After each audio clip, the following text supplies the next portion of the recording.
के बीच विधायक से ही सबसे पहली बार demand. So hello everyone and good evening सभी को। तो आज से हम लोग स्टार्ट करने वाले हैं पॉलिटी, ठीक है। और पॉलिटी हम लोग स्टार्ट करेंगे मेकिंग ऑफ कॉन्स्टिट्यूशन, यानी कि अब संविधान की किताब हम लोग बनाना स्टार्ट करेंगे, ठीक है।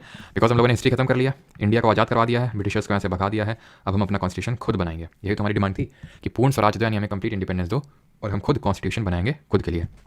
क्योंकि साइमन कमीशन आया था, जरा बताइए जल्दी से कब आया था? तब इस समय सेक्रेटरी हुआ करता था बर्किनहेड, और बर्किनहेड ने चैलेंज दिया था इंडिया को कि इंडिया तो खुद का कॉन्स्टिट्यूशन बना ही नहीं सकते हैं। तब नेहरू रिपोर्ट सामने आई थी, अगर आपको याद हो। नेहरू रिपोर्ट, जवाहरलाल नेहरू के जो पिताश्री थे यानी मोतीलाल नेहरू, उनके चेयरमैनशिप में एक कमेटी बनी थी और उसने एक रिपोर्ट तैयार की थी in response to Simon commission. और इसके रेस्पॉन्स पे जिन्ना ने कुछ दिया था, जरा बताइए क्या दिया था। तो साइमन कमीशन 1928 में आया था और जिन्ना ने अपने 14 पॉइंट्स दिए थे।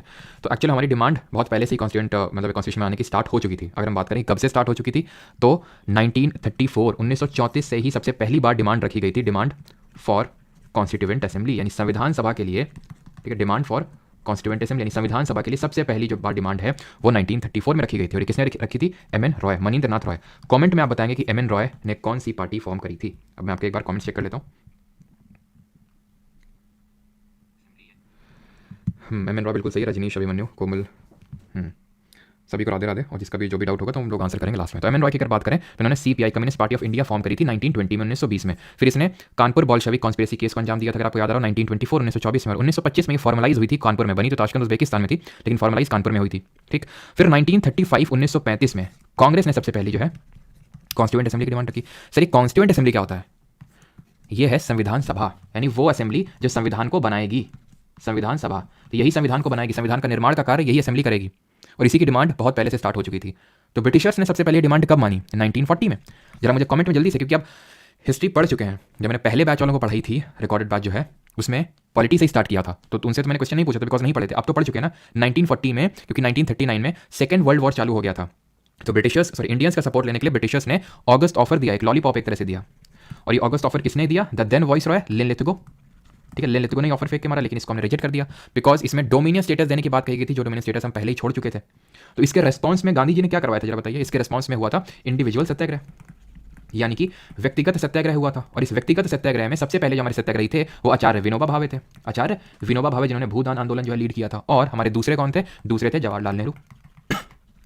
तो 1940 में ये अगस्त ऑफर आया था, जहां पे सबसे पहले demand for the constituent assembly मानी तो गई थी, लेकिन इसमें ये बोला था कि मेनली इंडियंस रहेंगे। मेनली का मतलब है सिर्फ इंडियंस ही नहीं रहेंगे, इंडियंस रहेंगे और ब्रिटिशर्स भी उसमें रहेंगे, ये बोला था। लेकिन हमारी डिमांड थी मेनली इंडियंस नहीं, सोलली इंडियंस। सोलली का मतलब सिर्फ इंडियंस रहने चाहिए। देन इन 1942 अगेन इन लोगों ने एक ऑफर भेजा 1942 में, और वो ऑफर क्या था? क्रिप्स मिशन, ठीक है। वो ऑफर क्या था? Cripps mission. लेकिन ये जो क्रिप्स मिशन है, जिसको कि स्टैफोर्ड क्रिप्स लीड कर रहा था, जो 1942 में इंडिया में आया, ये भी फेल हो गया, ठीक है। ये भी फेल हो गया। क्यों? क्योंकि इसमें भी बात कही गई थी डोमिनियन स्टेटस की। डोमिनियन स्टेटस का मतलब मैं आपको पहले बता चुका हूं कि मतलब सरकार तो आपकी रहेगी, जैसे ब्रिटिशर्स ने बोला सरकार आपकी रहेगी, लेकिन हमारा रूल रहेगा, सॉवरेनिटी आपकी नहीं रहेगी पूरी तरह से, हमारे अंडर ही आप काम करेंगे। तो ये है डोमिनियन स्टेटस। ये तो हम पहले ही छोड़ चुके थे 1929 में। मैं फिर से आपको याद दिलाना चाहूंगा, कांग्रेस का एक सेशन हुआ था लाहौर में, जिसको जवाहरलाल नेहरू ने प्रिसाइड किया था। तो वहां पे हमारी डिमांड पूर्ण स्वराज हो चुकी है, तो हमें कंप्लीट इंडिपेंडेंस चाहिए, डोमिनियन स्टेटस का ये लॉलीपॉप नहीं चाहिए हमें। तो फेल हो गया। और इसके रिस्पॉन्स में क्या किया? इसके रिस्पॉन्स में गांधी जी ने लॉन्च किया क्विट इंडिया मूवमेंट। और आपको याद आना चाहिए गोवाली का टैंक। और आपको भी याद आना चाहिए कि लीडर्स की पहले दिन अरेस्ट हो गई, और फिर इसको लीड किया किसने? अरुणा आसफ अली ने। और अंडरग्राउंड रेडियो किसने चलाई, ये आपको बताइए जल्दी से। यहाँ पे अंडरग्राउंड एक तो एक्टिविटी स्टार्ट हुई और पैरेलल गवर्नमेंट यहाँ पे सेटअप हुई, अगर आपको याद आ रहा हो तो। जैसे बलिया में चिट्टू पांडे ने सेटअप करी थी। अगर हम बात करें क्विट इंडिया मूवमेंट की, तो यहाँ पे अंडरग्राउंड रेडियो उषा मेहता ने सेटअप किया था। और गांधी जी ने इसी मूवमेंट से पहले डू और डाई ने करो या मरो का नारा दिया था। खैर, अब ये भी जब फेल हो गया तो इनको लास्ट में आते आते तक, क्योंकि इनको जापान से रिट्रीट मिल रहा था, क्योंकि जापान पास बढ़ते जा रहा था, जापान और पास आते जा रहा था, बिकॉज अंडमान निकोबार तो कैप्चर कर ही लिया था। तो 1945 में, 1935 में ब्रिटिशर्स एक प्लान बनाते हैं called as cabinet mission plan, ठीक है। Cabinet mission plan. और ये जब बनाते हैं तो ये जो कैबिनेट मिशन प्लान है इंडिया में अराइव करता है 1946 में। 45 में बनता है ब्रिटेन में, बट इंडिया में अराइव करता है 1946 में। What it is?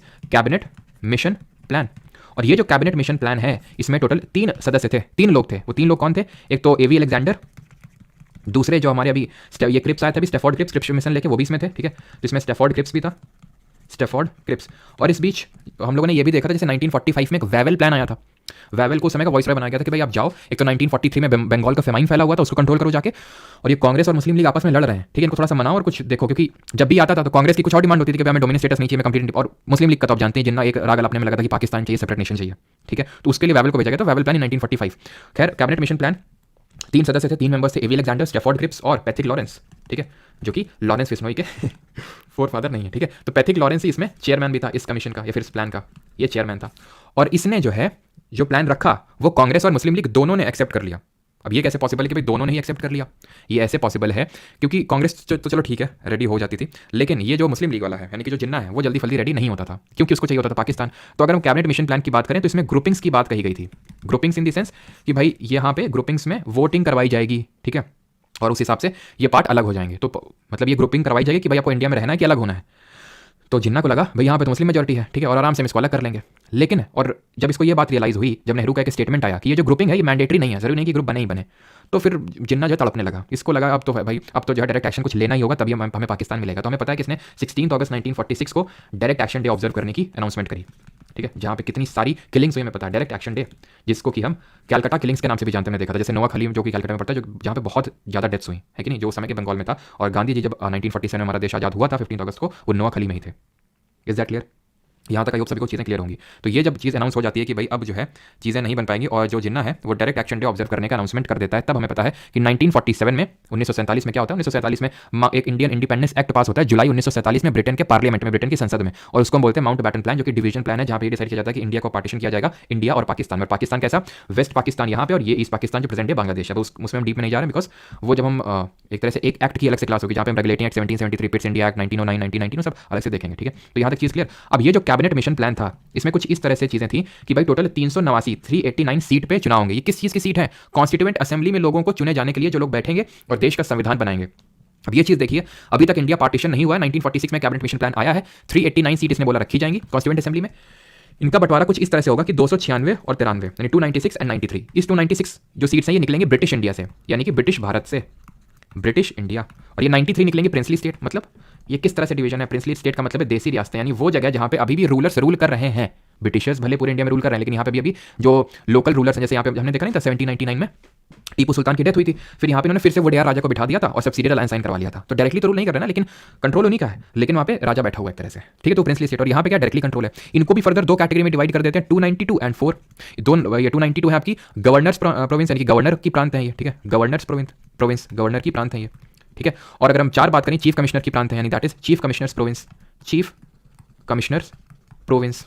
Is that clear? यहां तक सीट का बंटवारा किस तरह से हुआ था। अब होते हैं चुनाव, लेकिन चुनाव करवाने से पहले हम ये जान लेते हैं कि जो सीटों का बंटवारा हुआ था ये किस हिसाब से हुआ था। देखिए, यहां से जो ब्रिटिश भारत से जो लोग चुन के आने थे वो इलेक्शन होगा। यहाँ पे क्या होगा? इलेक्टेड होंगे यहाँ पे, मतलब इलेक्शन होगा। और इलेक्शन ऐसा नहीं कि डायरेक्टली लोग इसमें पार्टिसिपेट करेंगे, नहीं, ये इनडायरेक्ट इलेक्शन था, यानी कि अप्रत्यक्ष चुनाव था। अप्रत्यक्ष का मतलब है कि लोग डायरेक्टली वोट नहीं करेंगे। वहाँ पे जो असेंबलीज हुआ करती थी, जैसे हम लोग नहीं पढ़ते थे कि प्रोविंशियल ऑटोनॉमी, यानी प्रोविंसेस को, प्रोविंशियल सब्जेक्ट को फर्दर 2 कैटेगरी में डिवाइड कर दिया, उसको डायरेक्ट द्वैध शासन बोलते हैं। तो हर मतलब ये है कि हर प्रांत में एक काउंसिल बनी हुई है। ऐसे आज आप देखो तो हर राज्य में ना, यूपी में, एमपी में एक लेजिस्लेटिव असेंबली, विधानसभा है, और 6 राज्य ऐसे हैं जहाँ विधान परिषद है, वो हम पॉलिटी में ही पढ़ेंगे। तो ऐसे ही उस समय हुआ करते थे, तो वो लोग चुन के भेजते थे। आप इसको आज के राज्यसभा से कंपेयर कर सकते हो। राज्यसभा के लिए क्या हम लोग वोट डालते हैं? नहीं, लोकसभा के लिए डालते हैं, जो अभी इस साल होंगे लोकसभा के चुनाव। राज्यसभा में क्या, जो हम लोग विधानसभा में जो लोग चुन के भेजते हैं वही लोग चुन के भेजते हैं राज्यसभा में। हम डायरेक्टली तो जाते नहीं राज्यसभा की वोटिंग करने। वैसे ही यहाँ पे भी था, जो लोग प्रांत में बैठे हुए थे प्रोविंशियल असेंबलीज में, वो लोग चुन के भेज रहे थे, यानी इनडायरेक्ट इलेक्शन होगा। और 93 जो है ये नॉमिनेटेड होंगे, यानी कि जो राजा होगा वो हर एक राजा अपने यहाँ से चुन के भेजेगा, तो वो नॉमिनेट होगा। नॉमिनेट का मतलब यहाँ कोई चुनाव नहीं होगा। यहाँ पे जैसे मैंने आपको बोल दिया चले जाओ भाई, जाओ तुम कॉन्स्टिट्यूएंट असेंबली जाके बैठ जाओ, तो क्या उसका चुनाव हुआ ना, ठीक है। तो इलेक्टेड और नॉमिनेटेड में डिफरेंस साफ समझ में आना चाहिए, क्योंकि आगे बार बार रिपीट होगा। जब राज्यसभा पढ़ेंगे अगेन ये चीज रिपीट होगी, ठीक है, जब इलेक्शंस पढ़ेंगे हम लोग, ठीक है, तो आपको पता होना चाहिए। तो इस तरह से था। अब जिस तरह से हम आगे पढ़ेंगे ना, जब हम आगे पॉलिटी पढ़ेंगे, लोकसभा राज्यसभा के चुनाव, तो हम देखेंगे कि जैसे कोई राज्य होता है यूपी, तो उसको इस तरह से डिवाइड किया, तो उसमें वो निकलती है, कॉन्स्टिट्यूएंसी निकलती है ना, कॉन्स्टिट्यूएंसी निकलती है कि नहीं, जैसे कि कानपुर नगर, कानपुर देहात, या फिर दिल्ली में चांदनी चौक कॉन्स्टिट्यूएंसी, इस तरह से। तो इस तरह से कॉन्स्टिट्यूएंसी निकाली जाती है उसको, कि वो सेम पॉपुलेशन को रिप्रेजेंट कर रहे हो। जैसे यहाँ से मान लो ये एक बंदा यहाँ से चुनाव लड़ रहा है, यहाँ से भी एक बंदा होगा, यहाँ से एक होगा, यहाँ से एक होगा, यहाँ से भी एक होगा, यहाँ से भी एक होगा, लेकिन इस हिसाब से डिवीजन किया जाता है इस पूरे पार्ट का कि वो सेम पॉपुलेशन को रिप्रेजेंट कर रहा हूँ। अगर ये बंदा 10 लाख को रिप्रेजेंट कर रहा है तो ये भी 10 लाख को, ये भी 10 लाख को, ये भी 10 लाख को, इस तरह से डिवीजन किया जाता है। और यहाँ पे भी वैसे ही था, पॉपुलेशन के प्रोपोर्शन में रिप्रेजेंटेशन। तो किस हिसाब से? इस हिसाब से था कि भाई 1 मिलियन लोगों में से, यानी 10 लाख में से, 1 मिलियन का मतलब 10 लाख होता है, एक सीट निकलेगी, ठीक है। और अगर हम बात करें किस तरह से सीटों का बंटवारा था, तो ये कम्युनिटीज में अगर हम बात करें तो 3 कम्युनिटीज यहाँ पे डिसाइड करी गई थी। इस तरह से कम्युनिटीज में बंटवारा था सीटों का, ठीक है। अगर हम कम्युनिटी की बात करें तो कुछ इस तरह से बंटवारा था, जनरल, ठीक है, जनरल, सिख एंड मुस्लिम, नहीं मुस्लिम, सिख और जनरल। मुस्लिम और सिख को छोड़ के जितने बचे वो सब जनरल में आएंगे। तो इस तरह से सीटों का बंटवारा हुआ था। Is that clear? यहाँ तक आई होप सभी को क्लियर होगा। तो मैं घुमा फिरा के, अब यहाँ पे जिसका डाउट हो तो पूछ लो, तो घुमा फिरा के मैं ये बोल सकता हूँ कि कॉन्स्टिट्यूएंट असेंबली इन शॉर्ट, यानी संविधान सभा, सीए डॉट शॉर्ट में लिख रहा हूँ मैं, तो संविधान सभा was a partly elected and partly nominated body. यानी आंशिक तौर पे निर्वाचित थी और आंशिक तौर पे नामित थी, पार्टली नॉमिनेटेड बॉडी। क्योंकि हमने देखा कि ब्रिटिश इंडिया से तो इलेक्शन हो रहा है, लेकिन प्रिंसली स्टेट से, देशी रियासतों से नॉमिनेशन हो रहा है। इज दैट क्लियर यहां तक सभी को? किसी कोई डाउट? सर हिंदी में भी पढ़ा हुआ। अच्छा, क्या चीज़ हिंदी में नहीं बताई मैंने? बताएंगे जरा। प्रोविंशियल प्रिंसली स्टेट का मतलब बताया, governor province, chief commissioner province, British Bharat, नामित, निर्वाचित। अब ये मत एक्सपेक्ट करना कि मैं सब चीज़ लिखूंगा भी, ठीक है? अगर इतना भी नहीं समझ पा रहे तो सीसी का पेपर ही मत दो कि अगर मैं इलेक्टेड बोल रहा हूँ, निर्वाचित बोल रहा हूँ, तो वो आप अपनी तरफ से इतना भी एफर्ट नहीं मार सकते हैं, ठीक है?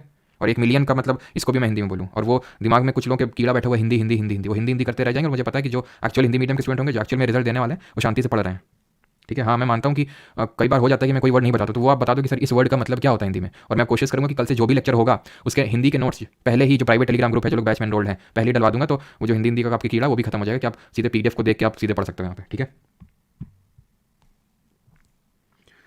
और वो ये मुझे भी पता है कि अभी मतलब क्योंकि आज पहली क्लास है ना, तो पहली पता नहीं होता ना, जैसे नई नई दुल्हन का शौक होता है पहली, तो वैसे ही अभी नई नई क्लास में कुछ लोगों को शौक होता है कि आज देखते हैं क्या होगा, फिर धीरे धीरे कम होंगे। तो वो जो 5-6 लोग हैं, मुझे पता है वो फिल्टर आउट हो जाएंगे धीरे धीरे। लेकिन अभी अगर किसी का डाउट ना हो तो फिर हम लोग आगे बढ़ते हैं, ठीक है? तो अभी होंगे अब क्या, चुनाव। अब हम लोग करवाएंगे यहाँ पे इलेक्शंस, ठीक है? तो इलेक्शंस होंगे अब इस कॉन्स्टिट्यूएंट असेंबली के लिए। और इलेक्शन में अगर बात करें तो किस तरह से सीट जीती, ठीक है? तो इलेक्शन हुए कब? तो ये जुलाई के टाइम पे हुए, जुलाई अगस्त के टाइम पे, 1946 में, 1946 में इलेक्शंस होते हैं। और इसमें अगर हम बात करें किस तरह से, तो कांग्रेस जो है यहाँ पे बहुमत लेके आती है, सबसे बड़ी पार्टी निकल के आती है, टोटल 208 सीट निकाल लेती है यहाँ से। मुस्लिम लीग भी चुनाव लड़ती है, ठीक है? क्योंकि अभी बंटवारा तो हुआ नहीं है, 73 सीट निकाल के लाती है। और बाकी जो है इंडिपेंडेंट के खाते में जाती हैं, यानी इंडिपेंडेंट इन द सेंस कि उनकी कोई पार्टी नहीं है, ना तो कांग्रेस से है, ना तो मुस्लिम लीग से है, ठीक है? ना तो कांग्रेस के साइड से है, ना वो मुस्लिम लीग के साइड से है। बाकी किसी कोई डाउट होगा तो मैं आंसर कर दूंगा, ठीक है? अभी अगर इससे रिलेटेड कोई डाउट हो तो पूछ लो, ठीक है? ठीक है, तो 208 कांग्रेस से, मुस्लिम से 73, और अन्य से 15 ही थी, लेकिन याद करने की जरूरत नहीं है।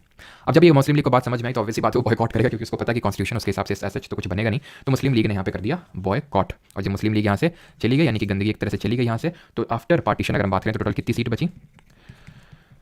तो आफ्टर पार्टीशन अगर हम बात करें, विभाजन के बाद, तो टोटल 299 सीट्स बची यहाँ पे, ठीक है? 299 सीट आफ्टर पार्टीशन बची। अब गंदगी निकल गई, अब हम कॉन्स्टिट्यूशन बनाना चालू करते हैं। ये जो लोग जीत के आए, कॉन्स्टिट्यूशन बनाना स्टार्ट करेंगे। जो 208 ये हैं, चलो मैं इंडिपेंडेंट वाला भी लिख देता हूँ यहाँ पे, इंडिपेंडेंट, ठीक है? इंडिपेंडेंट मतलब आप अन्य लिख सकते हैं, ठीक है? अन्य में आ जाएंगे कितने? 15। तो चलिए अब आगे बढ़ते हैं, अब यहाँ पे कॉन्स्टिट्यूशन बनाना चालू करते हैं। तो संविधान सभा की पहली बैठक, यानी कि first meeting of constituent assembly, ठीक है? तो फर्स्ट मीटिंग अगर मैं बात करूं कब होती है, पहली जो मीटिंग होती है ये 9 दिसंबर 1946, 9 दिसंबर 1946 को पहली मीटिंग होती है। यानी सबसे पहली बार ये लोग 9 दिसंबर को मिलते हैं, एकदम मस्त नहा धो के। और कितने लोग मिलते हैं यहाँ पे? 211 सदस्य, 211 मेंबर्स होते हैं जो पहली मीटिंग में हिस्सा लेते हैं 9 दिसंबर को। एंड देन इसके 4 दिन बाद ही, यानी कि 13 दिसंबर को, 13 दिसंबर 1946, यानी 4 दिन बाद ही नेहरू जी तुरंत आए अपना उद्देश्य प्रस्ताव लेके, दैट इज ऑब्जेक्टिव रेजोल्यूशन लेके, ठीक है? नेहरू जी यहाँ पे आते हैं। अभी ऑब्जेक्टिव रेजोल्यूशन क्या है? ऑब्जेक्टिव रेजोल्यूशन एक तरह से नेहरू जी का ये कहना था कि जब हम संविधान बनाना स्टार्ट करें, उससे पहले सब लोग ये मिलकर डिसाइड कर लें कि हमारे ऑब्जेक्टिव्स क्या हैं, हमें किस डायरेक्शन में जाना है, हमें अपने देश को, संविधान को क्या रूपरेखा देनी है, ये डिसाइड कर लें। तो एक तरह से जिस्ट था उस चीज़ का, समरी इन शॉर्ट सब लोग ये पढ़ लो और आप ये देख लो, सुन लो, क्योंकि अब यहाँ से कॉन्स्टिट्यूशन बनाना हम लोग चालू कर रहे हैं। तो हर कमेटी को एक तरह से दे दिया गया, अभी हम देखेंगे कमेटी बनी, यहाँ पे समितियाँ बनी, ठीक है? तो हर समिति को दे दिया कि आप एक बार इसको पढ़ लो, इस तरह से बनेगा। तो भाई सभी ने पढ़ा और इसको सही माना और इसको फिर अडॉप्ट कर लिया गया। इस प्रस्ताव को अडॉप्ट कर लिया गया 22 जनवरी 1947 को, 1947 को इसको अडॉप्ट कर लिया गया। क्या? ऑब्जेक्टिव रेजोल्यूशन, उद्देश्य प्रस्ताव। और यही उद्देश्य प्रस्ताव बाद में हम जाके बनता है प्रियम्बल, इसको कि हम प्रस्तावना बोलते हैं, वो हम आगे पढ़ेंगे। क्लियर? अब यहाँ पे काम को अलग अलग करने में, ताकि सहूलियत हो, काम को डिवाइड करने के लिए समितियां बनाई गई। क्या बनाई गई? समितियां बनाई गई, यानी कि कमिटीज बनाई गई कि भाई ये वाला काम ये कमेटी देखेगी, ये वाला काम ये कमेटी देखेगी। तो इन कमिटीज़ को हमने 2 कैटेगरी में डिवाइड किया, मेजर यानी कि मुख्य, और माइनर यानी कि लघु। तो मुख्य समिति और लघु समिति, और ये समिति हम लास्ट में देखेंगे, बिकॉज अभी थोड़ा सा फ्लो को मेंटेन करके रखते हैं, बिकॉज इसमें थोड़ा सा फ्लो बिगड़ जाएगा, बिकॉज काफी सारी कमिटीज हैं, फिर आप बोलोगे सर ये कैसे याद रखें ये वो। तो अभी के लिए इतना ही, ठीक है? समितियां बनी काम को डिवाइड करने के लिए, तो मेजर और माइनर। उसमें से जो सबसे इंपॉर्टेंट कमिटी थी वो उसके बारे में हम पढ़ते हैं, और उसमें से जो सबसे इंपॉर्टेंट कमिटी थी, मेजर टोटल 8 थी, माइनर 13, कहीं कहीं पे माइनर आपको 14 दिख जाएंगी, ठीक है? तो वो ऑप्शन में डिपेंड करता है कि क्या है। अगर 21 ऑप्शन में तो 21 मारेंगे, 22 है तो 22, दोनों तो नहीं होगा, और अगर दोनों हो जाए तो फिर 21। तो मेजर 8 कमेटी थी। इसमें से जो सबसे इंपॉर्टेंट कमेटी थी, most important committee was drafting committee, जिसको कि हम मसौदा समिति या फिर प्रारूप समिति के नाम से जानते हैं, क्योंकि इसी ने पूरे तरह से एक तरह से ड्राफ्ट ऑफ कॉन्स्टिट्यूशन तैयार किया। पूरा सब सारे कमेटी से ये लेती थी जांच कि भाई तुमने ये कर लिया, तुमने ये कर लिया, ये कर लिया, सबको मिलाती थी और ये प्रिपेयर करती थी ड्राफ्ट। तो ड्राफ्टिंग कमेटी के बारे में सबसे सारी चीज़ें हमें पता होनी चाहिए। जो मसौदा समिति या फिर प्रारूप समिति थी, सबसे पहली बात तो ये बनी कब थी? तो ये बनी थी 29 अगस्त 1947 को, 29 अगस्त 1947 को। इसमें टोटल 7 मेंबर्स थे, 7 सदस्य थे इसमें। और इसके चेयरमैन की अगर बात करेंगे तो चेयरमैन हमारे भीमराव अम्बेडकर जी थे, भीमराव अम्बेडकर जी, ठीक है? तो ये इसके चेयरमैन हो जाएंगे। और बाकी 7 मेंबर कौन थे उनको भी हम देख लेते हैं। एक तो हमारे थे, मतलब एक तो हमारे अम्बेडकर जी हो गए ना, दूसरे हम देख लेते हैं, दूसरे हमारे अल्लादी कृष्ण स्वामी अय्यर, ठीक है? अल्लादी कृष्ण स्वामी अय्यर, तो अय्यर साहब हैं, ठीक है। तीसरे हमारे एक गोपाल स्वामी अयंगर, अय्यर और अयंगर दो ऐसे करके याद कर सकते हो, ठीक है। गोपाल स्वामी, इस तरह से क्वेश्चन पूछेगा कि भाई आइडेंटिफाई किन में से कौन सा मेंबर नहीं था ड्राफ्टिंग कमेटी का, इस तरह से क्वेश्चन पूछ सकता है, ठीक है। चौथे हैं यहाँ पे मोहम्मद सादुल्ला, ठीक है। अब यहाँ पे ट्रिक है तो मेरे दिमाग में, लेकिन वो बताऊंगा नहीं, मैं बता सकता नहीं हूँ, हो सकता है कुछ लोग समझ गए हो, ठीक है। तो मोहम्मद सादुल्ला, और एक थे हमारे BL मिट्टर। एक्चुअली BL मिट्टर पहले थे, इनको फिर रिप्लेस कर दिया था, तो यहाँ पे क्या मैं लिख दूँ, चलो लिख देता हूँ यहाँ पे मैं। चलो पहले तो उनका नाम लिख देते हैं जो परमानेंट ही थे, ठीक है। तो परमानेंट हमारे थे एक मुंशी जी, ठीक है, KM मुंशी, जिनको कन्हैया लाल, मतलब पूरा नाम था कन्हैया लाल माणिक लाल मुंशी, तो KM मुंशी इन शॉर्ट, ठीक है। ये थे। और छठे और सातवें यहाँ पे लिखता हूँ मैं, ये थोड़ा सा वैसा टाइप है, वैसे टाइप इन द सेंस पहले BL मिट्टर हुआ करते थे, लेकिन इनकी फिर डेथ वगैरह हो गई, तो N माधव राव आ गए इनकी जगह पे, N माधव राव। एंड ऐसे DP खैतान थे, ठीक है। तो DP खैतान पहले तो थे, लेकिन बाद में इनकी जगह पे TT कृष्णमाचारी आ गए, TT कृष्णमाचारी आ गए यहाँ पे। क्लियर है यहाँ पे। ड्राफ्टिंग कमेटी को हमने यहाँ पे अच्छे से कर लिया। अब थोड़ा सा संविधान सभा के बारे में एक्स्ट्रा चीज़ें पढ़ते हैं, जैसे कि संविधान सभा के टोटल नंबर ऑफ सेशन कितने हुए, टोटल यानी कि सत्र या फिर अधिवेशन बोल सकते हो, टोटल सेशंस कितने हुए। जैसे कि पार्लियामेंट में आज सेशन होते हैं ना, आपने सुना होगा, वैसे तो अभी हमने पढ़ा नहीं पार्लियामेंट चैप्टर, कि मानसून सत्र चल रहा है, बजट सत्र चल रहा है, शीतकालीन सत्र चल रहा है कि नहीं। तो वैसे ही कितने सत्र हुए इसमें, टोटल 11 सत्र हुए थे, और ये 11 सत्र टोटल कितने दिन तक चले, तो 165 दिन तक चले, 165 डेज, मतलब ये लोग बैठे थे एक्चुअल में, ध्यान रखना। और टोटल कॉन्स्टिट्यूशन बनाने में लगा हुआ टाइम कितना लगा, तो टोटल जो हमें टाइम लगा वो 2 साल 11 महीने 11 मंथ्स और 17 डेज, कहीं कहीं पे 18 दिन भी लिखा हुआ है, लेकिन उतना मतलब प्रिसाइसली तो नहीं पूछेगा। 2 साल 11 महीने 17 दिन, ये टोटल टाइम लगा, और 165 दिन ये एक्चुअल में बैठे। 11 सेशंस हैं, और 11 सेशंस की अगर मैं बात करूँ, ये जो 11 सेशन है ना, तो इसमें से पहला और 10वां और 11वां बस आपसे पूछ लेता है। तो पहले की अगर बात करें तो पहला में पता है 9 दिसंबर 1946 को पहली मीटिंग हुई थी, ठीक है। तो 9 से लेकर 23 दिसंबर 1946 1946 पहली मीटिंग हुई थी, मतलब पहला सत्र हुआ था। फिर यहाँ पे हम यहाँ पे कर लेते हैं 10th और 11th। तो 10th की अगर बात करें तो 6 से लेकर 17 अक्टूबर, अक्टूबर कब, ये आपका 1949 के टाइम पे, ठीक है। और 11th की अगर बात करें तो ये हुआ था आपका 14 से लेकर 26 नवंबर 1949, ये लास्ट सेशन हुआ था आपका। क्लियर है यहाँ तक कितना टाइम लगा। और वैसे पैसे तो पूछता नहीं है, लेकिन अगर पूछ ले कि कितना पैसा लगा बनाने में, तो रुपये 64 लाख, इतना रुपए लगा था उस टाइम पे, जो 64 लाख है वो बनाने में इसको, ठीक है। अभी के कंपैरिजन में तो ये बहुत ही होगा, ठीक है। क्लियर यहाँ तक, यहाँ तक किसी का कुछ डाउट तो नहीं है, ठीक है। तो टोटल हम लोग सेशन भी करवा लिया। अब यहाँ पे अंबेडकर जी की जो ड्राफ्टिंग कमेटी थी, उसने फाइनल ड्राफ्ट कब दिया, वो भी थोड़ा सा इंपॉर्टेंट हो जाता है। देखिए, इसमें जो ड्राफ्ट बनाए थे कॉन्स्टिट्यूशन के, उनको सबके सामने रखा गया था, यहाँ तक कि लोगों के सामने भी रखा गया था, लोगों को भी दिया गया था कि भाई आप भी देख लो आपका देश का संविधान कैसे बनने वाला है, और लोगों के रिकमेंडेशन भी लिए गए थे इसमें। उसके बाद फाइनल ड्राफ्ट को दिया था 4 नवंबर 1948 को, किसने, अंबेडकर जी ने। और उसके बाद हमारे कॉन्स्टिट्यूशन को अडॉप्ट किया गया था, कॉन्स्टिट्यूशन वॉज अडॉप्टेड, यानी हमारे देश का संविधान को अपनाया गया था ऑन 26 नवंबर 1949, 26 नवंबर 1949। और ये 26 नवंबर 1949 को हम मनाते हैं क्या, भारत का संविधान दिवस, यानी कि इंडिया का कॉन्स्टिट्यूशन डे। इसीलिए मनाते हैं कॉन्स्टिट्यूशन डे दिन को, बिकॉज इस दिन हमने अपने संविधान को अपनाया था, लेकिन लागू नहीं किया था। लागू कब किया था, एनफोर्स्ड ऑन, तो लागू हुआ था ये 26 जनवरी 1950 को। रीज़न क्या है कि भाई तुरंत क्यों लागू नहीं हुआ, बनाने के बाद इतना वेट क्यों किया, क्योंकि लागू करने जा ही रहे थे तो तुरंत यहाँ पे हमारे नेहरू जी आए और दौड़ते हुए बोले कि मतलब क्या भूल गए आप लोग हैं, लाहौर के सेशन में हम लोगों ने 26 जनवरी 1930 को अपना पहला स्वतंत्र दिवस मनाया था, तो वो दिन हमारे लिए कितना इंपॉर्टेंट है, आप कैसे बोल सकते हैं उस दिन को, थोड़ा तो याद करिए। तो इस तरह से जब वो थोड़ा सा इमोशनल कर दिया उनको सभी लोगों को कॉन्स्टिट्यूंट असेंबली के, तो बोले कि हाँ बात तो सही है नेहरू जी की। तो इसलिए फिर थोड़ा टाइम हम रुक गए और अपने कॉन्स्टिट्यूशन को इस दिन एनफोर्स किया, तो इस छोटा सा रीज़न है। लेकिन ऐसा नहीं है कि, अब देखिए सिंपल सी बात है कि जो कुछ ऐसी इंपॉर्टेंट चीज़ें थीं जिनको तुरंत इमीडिएटली ही लागू कर दिया गया, तो वो चीज़ें जो इमीडिएटली लागू कर दी गई, यानी कि एनफोर्स्ड ऑन 26 नवंबर 1949, यानी कि कुछ चीज़ें ऐसी थी जिनके बिना हमारा देश नहीं चल सकता था, तो उनको तुरंत ही लागू कर दिया गया, बिकॉज उस समय पार्टीशन का बड़ा चल रहा था, लोग इधर उधर, पाकिस्तान से उधर, पाकिस्तान से इधर, ये सारी चीज़ें चल रही थी। तो इसलिए जो सिटीजनशिप यानी नागरिकता के जो प्रोविजंस हैं, इससे संबंधित जो आर्टिकल हैं, जैसे अनुच्छेद नंबर 5, 6, 7, 8, 9, इस सब को तुरंत ही लागू कर दिया गया था। क्लियर। जो चुनाव संबंधी, यानी कि जो इलेक्शन से रिलेटेड, चुनाव से संबंधित प्रोविजंस थे, उनको तुरंत लागू कर दिया गया, जैसे 324, 325, 26 से तुरंत ही लागू कर दिया गया। और अगर हम बात करें जो प्रोविजनल पार्लियामेंट, जिसको हम अंतरिम संसद बोल सकते हैं, प्रोविजनल पार्लियामेंट या फिर अंतरिम संसद, उससे भी संबंधित जो प्रोविजंस हैं उनको लागू कर दिया गया। क्लियर यहाँ तक, किन किन चीज़ों को लागू किया और किन को नहीं। अब जो हमारी कॉन्स्टिट्यूएंट असेंबली बैठी थी ना, जब भी हम संविधान सभा को डिस्कस कर रहे हैं, कॉन्स्टिट्यूशन तो उसने बना लिया, अपना भी लिया हमने, लागू भी कर दिया हमने।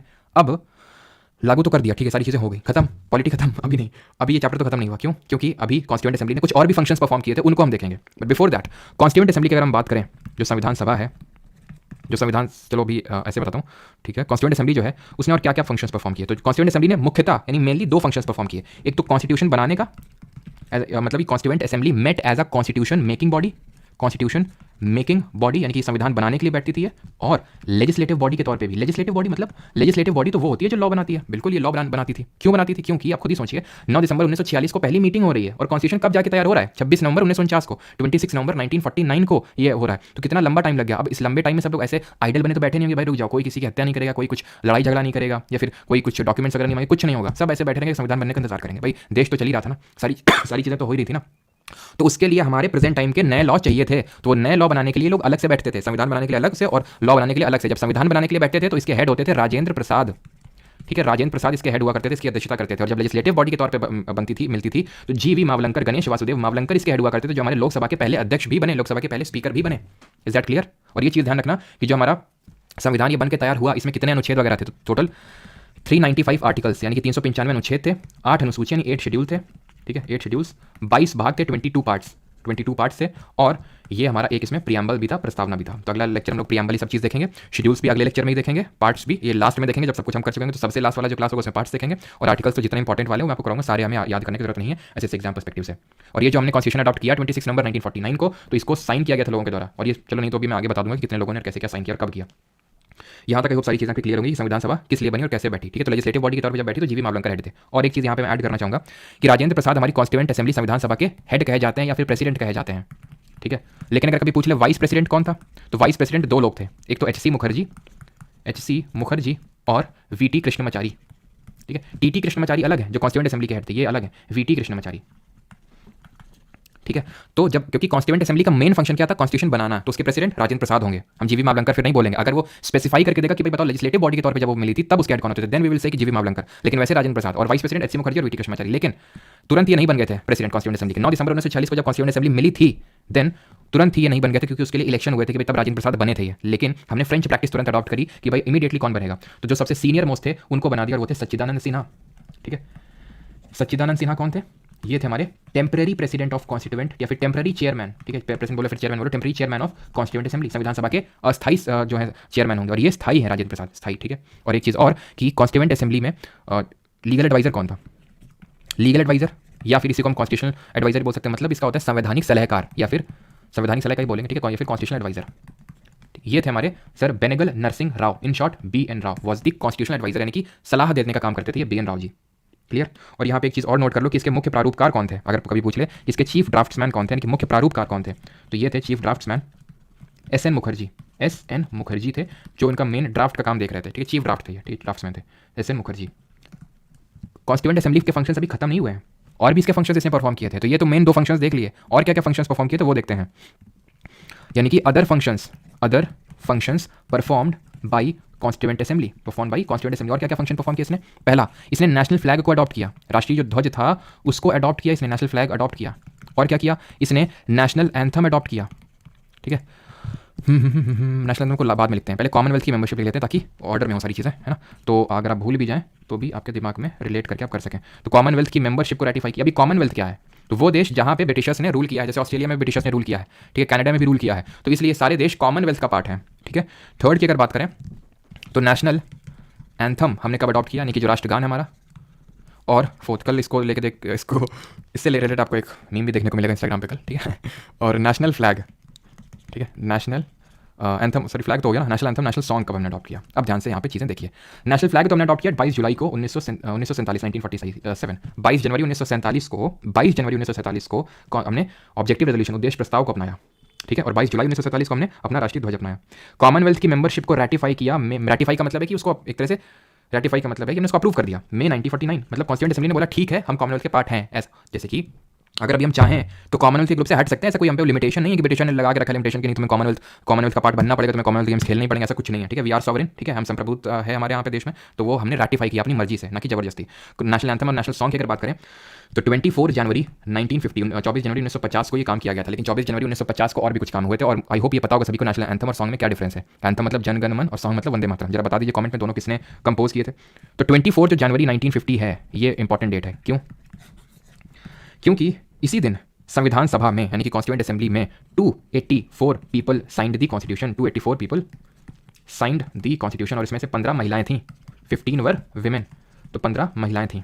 इसी दिन ही कॉन्स्टिट्यूएंट असेंबली ने elected Rajendra Prasad as the first president of India. तो प्रेसिडेंट के हम इलेक्शंस देखेंगे तो वो इलेक्शन राजेंद्र प्रसाद के लिए नहीं हुआ था, ठीक है। तो Rajendra Prasad was elected as first president. और हाँ, कल मतलब आज वाले लेक्चर में जो पीवाई की सीरीज हुआ था, मैंने गलती से वाइस प्रेसिडेंट की लिस्ट की जगह प्रेसिडेंट वाली लिस्ट बता दी थी, ठीक है। तो राजा देश के पहले प्रेसिडेंट राजेंद्र प्रसाद, लेकिन देश के पहले वाइस प्रेसिडेंट एस राधाकृष्णन, ठीक है। तो फर्स्ट प्रेसिडेंट ऑफ इंडिया जो है कॉन्स्टिट्यूएंट असेंबली इनको डिक्लेयर किया था 24 जनवरी 1950 को। ये भी आपको पता होना चाहिए। एंड ये चीज़ ध्यान रखना कि लास्ट सिटिंग भी हमारी इसी दिन हुई थी कॉन्स्टिट्यूएंट असेंबली की। लास्ट सिटिंग मतलब इसके बाद कैसा क्या हुआ, इसके बाद एक्चुअली ऐसा नहीं कि कॉन्स्टिट्यूएंट असेंबली डिसॉल्व हो गई। एक्चुअली में हमारे देश में पहले चुनाव, आम चुनाव 1951-52 में हुए। तो तब तक देश कौन चलाएगा, कैसे चलेगी? तो इसलिए प्रोविजनल पार्लियामेंट के तौर पे फंक्शन किया। प्रोविजनल पार्लियामेंट, प्रोविजनल का मतलब क्या होता है? टेम्पररी तौर पे। तो टेम्पररी तौर पे पहली देश की पार्लियामेंट भी, संसद भी बनी, क्योंकि लॉ बनाना, सारा कुछ देखना वो कौन करेगा तब तक, जब तक चुनाव नहीं होंगे, जब तक कोई नई गवर्नमेंट चुन के नहीं आती। तो यही कॉन्स्टिट्यूएंट असेंबली नहीं ये फंक्शंस परफॉर्म किया। 24 जनवरी 1950 को आखिरी सीटिंग होती है as a constitution making body. वो स्क्रैप नहीं हो गई, डिसॉल्व नहीं हुई है। ये चीज़ ध्यान रखना। क्लियर है यहाँ तक सभी को? किसी का कोई डाउट हो तो पूछ लेगा, लेकिन अभी ऐसा नहीं कि सारी चीज़ें खत्म हो गई। एक दो चीज़ें और बाकी हैं, जैसे कि सिंबल क्या है कॉन्स्टिट्यूएंट असेंबली का, इसने किसने लिखा था इसको अपने हाथों से, सुंदर हाथों से, और बाकी सारी चीज़ें, ठीक है। तो वो हम देख लेते हैं। उसके बाद जो आपके डाउट्स होंगे तो आप पूछ लेंगे, फिर हम लोग बढ़ते हैं क्वेश्चंस की तरफ। और हाँ, कमिटीज़ भी तो आपको बतानी, कमिटीज़ भी देख लेंगे, वो भी कोई बहुत तोप नहीं है, आसानी है, ठीक है। तो अगर हम बात करें सिंबल क्या था कॉन्स्टिट्यूएंट असेंबली का, तो सिंबल था कॉन्स्टिट्यूएंट असेंबली का हाथी मेरा साथी, ठीक है। तो एलिफेंट था, गजराज जी थे। और इसको लिखा किसने था? हु कैलीग्राफ्ड इट, हु कैलीग्राफ्ट, यानी कि कैलीग्राफी को क्या बोलेंगे हिंदी में? किसने? सुलेखा, मतलब सुलेखाकार है ना। तो मूल संविधान के सुलेखाकार अगर हम बात करें तो कैलीग्राफी इंग्लिश वर्जन में करी थी अपने हाथों से प्रेम बिहारी नारायण, ठीक है, नारायण रायज़दा, ठीक है। इन्होंने अपनी इंग्लिश, मतलब अपने हाथों से ही इसको इंग्लिश में लिखा था, ठीक है, इंग्लिश में। अगर हम बात करें हिंदी में किसने लिखा था, ये तो इंग्लिश में हो गया। हिंदी में अगर हम बात करें वसंत कुमार वैद्य, ठीक है, वसंत कुमार वैद्य, इन्होंने हिंदी में लिखा था, वसंत कुमार वैद्य ने। और अगर हम बात करें सजावट का काम किसने किया, यानी कि डेकोरेट किसने किया था, तो अगर हम डेकोरेट बात करें सजावट का काम, तो ये किया था नंदलाल बोस, नंदलाल बोस। और इन्हीं के एक शिष्य थे, उनका नाम था ब्योहर राम मनोहर सिन्हा, ठीक है, ब्योहर राम मनोहर सिन्हा। क्लियर है यहाँ तक? और ये चैप्टर में मेनली हमारा फुल स्टॉप लग गया, बस एक टॉपिक बचा है, दैट इज कमिटीज़, यानी कि समितियाँ, और देख लेते हैं, और उसके बाद हम लोग आगे बढ़ते हैं, ठीक है। किसी कोई डाउट होगा तो पूछ लेगा। चलिए कमिटीज़ करें अभी, एक बार मैं चेक कर लेता हूँ किसी कोई डाउट तो नहीं है, देन हम लोग आगे बढ़ते हैं। देन उसके बाद क्वेश्चन करेंगे फटाफट। सॉरी, फटाफट से मुझे कुछ और याद आ जाता है गाना है ना एक अपने हमारे भाजपा के माननीय सांसद जी का चलो आगे बढ़ें फिर। ये कमिटीज़ हैं, जिन कमिटीज़ की मैं बात कर रहा था कि कमिटीज़ बनाई गई थी कि भाई आप ये काम देखो, आप ये काम देखो, आप ये काम देखो, तो इसके लिए अलग अलग कमिटीज़ का गठन किया गया था। और वो कमिटीज़ हैं जो आपके सामने लिखी, उनको हिंदी में समितियाँ बोलते हैं। अब ये कमिटी में अगर हम बात करें तो हमें इसके याद करने हैं चेयरमैन, यानी कि इसको किसने प्रेसाइड किया। लेकिन यहाँ पे ध्यान रखिएगा कि सबके चेयरमैन हमको याद करने की जरूरत नहीं है, क्योंकि टोटल लगभग 22 कमिटी थी, ठीक है, कहीं पे 21, कहीं पे 22। ये हैं आपकी बाकी की कमिटीज़, 10 कमिटीज़, ये 8 है, टोटल 13 और थी, ये उसमें से 10 हैं, 3 नहीं है। और अब मैं यहाँ पे बताऊँगा याद कौन सी करनी है, किसके चेयरमैन आपको याद करने हैं। तो ये जो मेजर कमिटी थी उसके बस आपको चेयरमैन याद करने हैं। माइनर के अगर इक्का दुक्का जो होंगे चेयरमैन वो मैं आपको बता दूंगा। देखिए तो यहाँ पे आप देख पा रहे हो अपनी स्क्रीन पर, याद कैसे रखना है। जिस भी कमिटी के नाम के आगे यूनियन या स्टेट, यूनियन का मतलब होता है संघ और स्टेट का मतलब राज्य होता है, मिल जाए उसके चेयरमैन नेहरू ही होंगे। खत्म, कोई दिक्कत नहीं है, किसी कोई दिक्कत। ये आपकी क्या होगी? यूनियन पावर्स कमेटी, यानी कि संघ शक्ति समिति होगी। ये क्या होगी? संघ संविधान समिति होगी ठीक है, संघ संविधान। और ये क्या होगी? स्टेट कमेटी, देशी रियासतों से संबंधी समिति होगी। तो जहां पे भी यूनियन स्टेट है तो जवाहरलाल नेहरू होंगे। खत्म। कॉन्स्टिट्यूशन को ड्राफ्ट किसने किया था? डॉक्टर भीमराव अम्बेडकर। तभी इनको मॉडर्न मैन या फिर मॉडर्न मनु के नाम से जानते हैं। मनु हिंदी में होता है और मैन इंग्लिश में होता है, ठीक है। किसने हमारे देश में जो प्रोविंसेस थी उनको भारत में मिलाने का काम किया था? हम राष्ट्रीय एकता दिवस कब मनाते हैं जरा बताइए कमेंट में। सरदार पटेल जी का जिस दिन जन्म दिवस होता है कब होता है? 31 अक्टूबर को। तो प्रोविंसेस को किसने मिलाया? ये भी याद हो गया। Provincial constitution committee Sardar Patel, यानी कि प्रांतीय संविधान समिति सरदार पटेल। अब क्या बचे? ये बचा और ये बचा और ये बचा, ठीक। तो ऐसे याद करो, देखो प्रोविंसेस को मिलाने का काम पटेल साहब ने किया। अब प्रोविंसेस में काफ़ी सारे लोग रहते हैं तो उनको मौलिक अधिकार देने का, और जो माइनॉरिटीज़ रहती हैं उनको भी सब उनका एडवाइस करने का काम, ये सब सलाह देने का काम किसने किया? सरदार पटेल का, ठीक है। तो ये भी आप ऐसे करके याद कर सकते हैं। बच्चे हमारे 2 कमिटीज, सेकंड और फोर्थ में। अब इसको अपने हिसाब से बना लोगे कि मेरे पास भी ऐसा कुछ अभी तो याद नहीं आ रहा दिमाग में। रूल्स ऑफ प्रोसीजर और स्टीयरिंग कमेटी, तो अगर बात करें एक तो नियम प्रक्रिया हो जाएगी, ठीक है, इसको हिंदी में बोलेंगे नियम प्रक्रिया समिति, और ये हो जाएगी संचालन समिति, ठीक है। तो नियमों का संचालन ऐसे कर लो कि नियमों का संचालन कौन करता था, यानी कि रूल्स को स्टीयर कौन करता था? राजेंद्र प्रसाद जी करते थे। तो ये सारे आपको इस तरह से 8 याद हो जाएंगे। एकदम रट्टा मारने की जरूरत नहीं, क्योंकि अगर आपको थोड़ा सा भी इस तरह से रिलेट कर लिया वहाँ पे क्वेश्चन आएगा, आप आराम से कर पाओगे, बिकॉज आंसर आपकी आंखों के सामने ही है 4 ऑप्शंस में।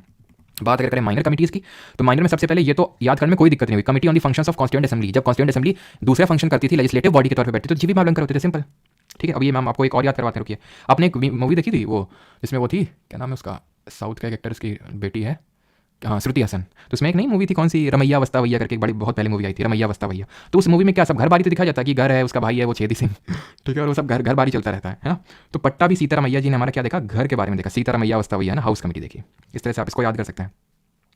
मुंशी जी, हम बोलते हैं मुंशी जी। मुंशी जी कौन होते हैं? जो लिखा पढ़ी का काम करते हैं। लिखा पढ़ी किसमें चाहिए होती है? बिजनेस जब आप करते हो तो लिखा पढ़ी चाहिए होती है, तो मुंशी जी बिजनेस देख रहे हैं, सिंपल।